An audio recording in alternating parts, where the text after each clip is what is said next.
Now, I want to present this to you, right? So this is something that I was thinking to myself when I started back in the days. And this is something that I was going through as well, right? So there's about 9 levels in a job, right?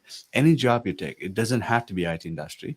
There's about 9 levels through which people have to move in order, in their careers, right? So let's say people work for 40 years in their jobs. There's about 9 different levels that they go through, right? And every level that you move up, your salary increases along with that, right? And there's a reason why it's tied to your the different levels, because again, you have to have a performance evaluation. Based on the performance evaluation, somebody will judge you based on what you've done the whole year, and then they'll tell you whether you did a great job or you have to improve further, right? So as you go up the level within a corporate job, your salary increases, right? So imagine somebody at level 9 who's in the C-suite earns about 350 to maybe 425K per annum, right? And if you look at the statistics, you will be able to realize that people at level 9 can maximum earn about 450K per annum. That's the maximum they can earn.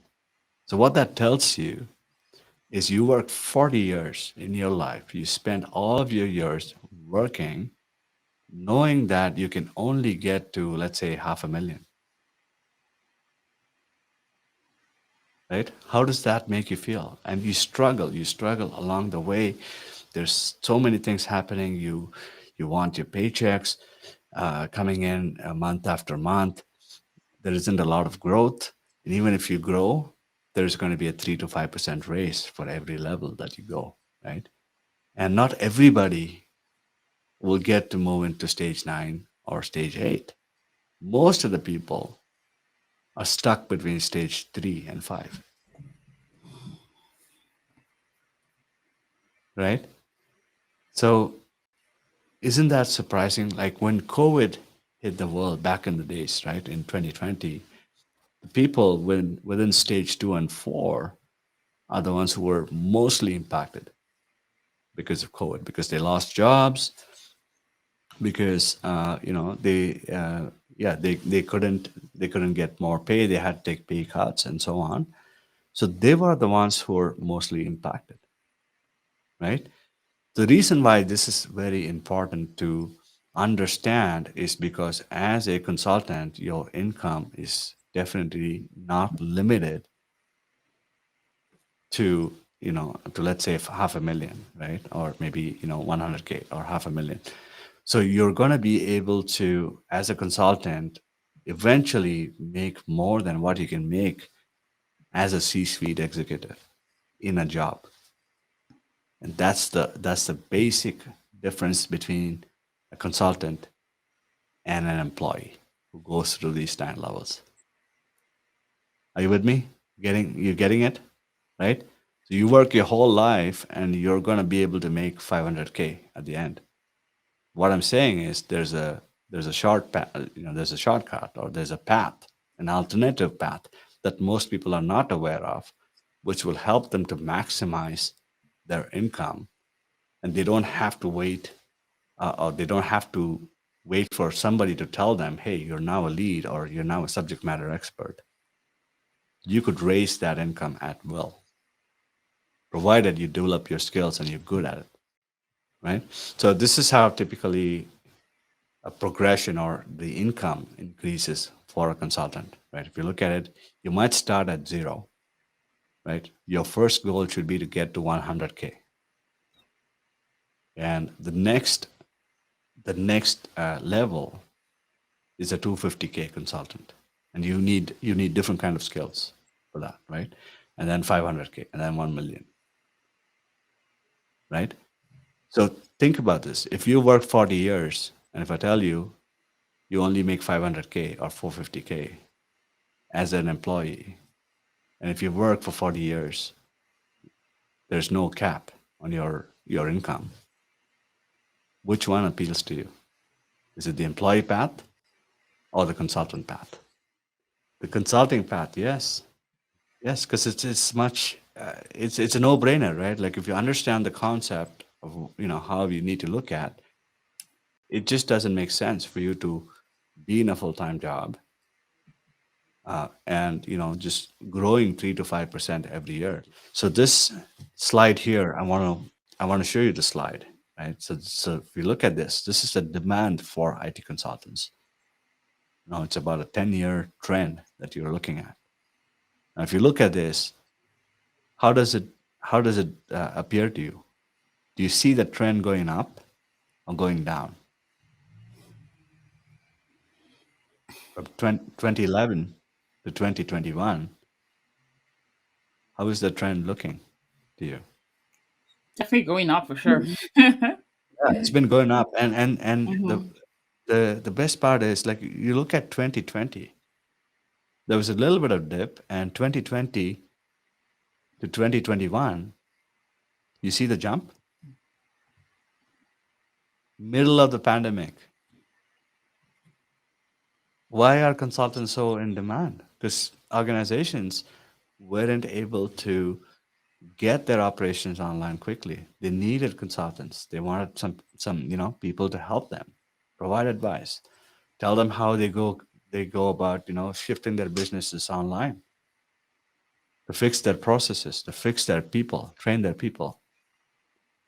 All that needed a consultant,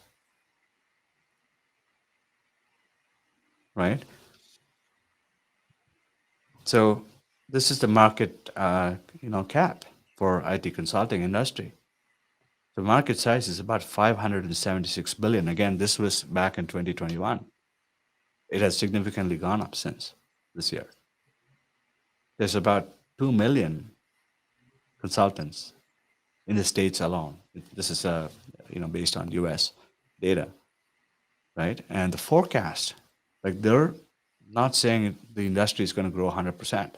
They're saying 10% year on year growth. And look at where it's going to sit by 2030. $3 trillion. That's how big the pie is, right? There's going to be a lot of money, a lot of opportunities, and a lot of growth for consultants who are already there, and they're going to need a lot more people. So they're going to need a lot more consultants, and they're struggling where to get those consultants from, right?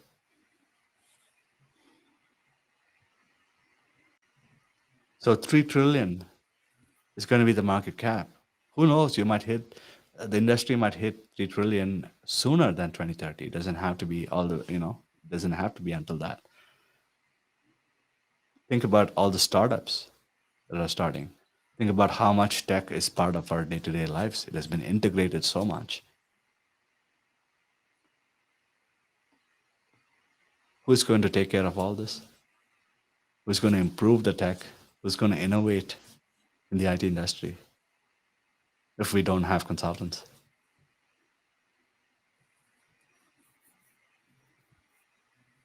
So $3 trillion by 2030, right? That's going to be the pie. So you can choose to get a share of that pie, or you can just choose to ignore it and stay where you are. And like I showed you, you can just keep going on with your employee path. Just hope for that 3 to 5%. Today, the inflation rate is about 7%. No wonder your income, is not enough. You're never going to be able to grow your wealth if you work, in a full-time job. That's the way it is. It's designed to keep you in jobs, right? So the businesses and the employers grow, and your growth is limited to a 3 to 5%. That's the way it is designed, right? So this is what I teach, and this is the framework that I want you to adopt, right? There's three things, and I call this the wealth maximizer trident. This is a framework that I teach people. So, first is you have to somehow find a way to increase or maximize your income potential. Right? If you are somebody who is thinking about retirement and geez, I don't know what I'm going to do, or I don't know if I'm going to be able to work. Keep this in mind. You're not going to be able to work your whole life. At some point, you have to take retirement. You have to have enough funds in your bank account to be able to retire comfortably, right? And on the other side, they're projecting the statistics Canada and North America are projecting that human lives, the average lifespan of humans, is increasing. And what that tells you is the more time you live on this earth, the more money you need, and the cost of living is going to go up. It's not going to come down. So you need to find a way to increase your income ability, and you find a way to invest that increase in your income into something. And that's what I call as a vehicle, right? A vehicle is something that will get you to your wealth much faster. You invest that money into something, and that gives you higher returns, which will help you to again increase your income potential, and then you're able to invest that money and it grows, right? So that's the law of compounding. So in here, the vehicle we are talking about is the IT industry. That's the pie, right? You want to pick from the pie that is big, not that is small, right? You need a piece of that pie because that's where all the money is going to go, and that's because tech is going to be the future of the world. Everybody needs to have tech. Everybody needs to have automations in place. AI and automations are going to rule the world. Most people will lose jobs because of that, because people are going to be able to are replaceable, right? If they don't have skills, you could put an automation in place. You don't need a person to do the job, right? The automation can take care of itself. It doesn't need to, it takes no holidays. It runs 24/7, keeps generating money for businesses, right? Whereas consulting is something that is going to be in demand, because for those automations that people put in, you need a consultant to tell the organization or the business, hey, you have now put in this automation and it's time for you to change it or improve it, right? So people are going to be in demand, and consultants are always going to be in demand. So this is basically what I teach in my school. And this is why, is also promoting business analysis, because that's going to be, one of those high income skills that you should leverage to make that six figure and up, so you're able to safeguard your future. So if you wish to not worry about your finances and future, I think you need to put yourself in a position to get a piece of that pie. And it's not for everyone, right? Like, it's not, don't think of business analysis. Yes, you can initially get into a job, but the growth will be limited if you constantly, don't upgrade yourself, right? Business analysis, yes, it'll get you that six figure out of the door. It'll provide those opportunities that you don't have, but you have to also be willing to continuously upskill yourself and learn and adapt to the changing market conditions, right? Otherwise, you will be left behind. What it's like to be a consultant, and demystifying the consulting role, right? Because the truth is, being able to leverage your experience, you can be a consultant even in an industry as a domain subject matter expert, um, as an industry expert, as a technology expert, as a process expert. You can leverage your experience and your skills. And, as a consultant as well, you don't also need to be an expert in IT. even as a business analyst at all, like you don't need heavy technical skills. You just need to understand how the technology works. And every company uses technology. So, that should be your goal, is where you are working currently, what technologies are being used, how do you use them? What are the features that are of most importance to you? And how are you leveraging that experience? If you've been part of a process improvement, been part of a digital transformation, you've Hmm. been a part of a project where basically we're able to carry out a change within the organization. What was your role? What were the things that you did? And how can you take that knowledge and now learn how to be paid from that, as well? So, those are the things that you want to think about when you're when you're looking into going into consulting. The experience that you already have, how can you leverage that experience to work, Yeah. within consulting? And being a business analyst, that the business analysis career part, gives you all the skills that you need in terms of the soft skills, in terms of the technologies, in terms of the people skills, the domain experience that you get as well. You can definitely take all of that and, advise other companies, right? If you've worked at large companies, you can advise smaller companies that can't afford, large, the big four consulting companies. You can work with them as a consultant, leverage your own experience. I talk with this all the time, that a lot of the times we are underestimating what we've done just because of, the titles that we had. Like, Sabrish said, what does a banker do? What does an accountant do? Right. So because of that title, you forget that there were things that you did to help you achieve your goals, even within those roles. So those things that you did, right? What are those things that you did? Because those things you did helped to establish, a change, help the company to achieve their objectives. So those things that you did, how can you leverage them? Because even as a consultant, you'll be doing the same things, interviewing people, getting information, putting together documentation, teaching people, asking questions, providing advisory, which is important. Those are like important skills to have, right? So, basically, just being able to demystify it.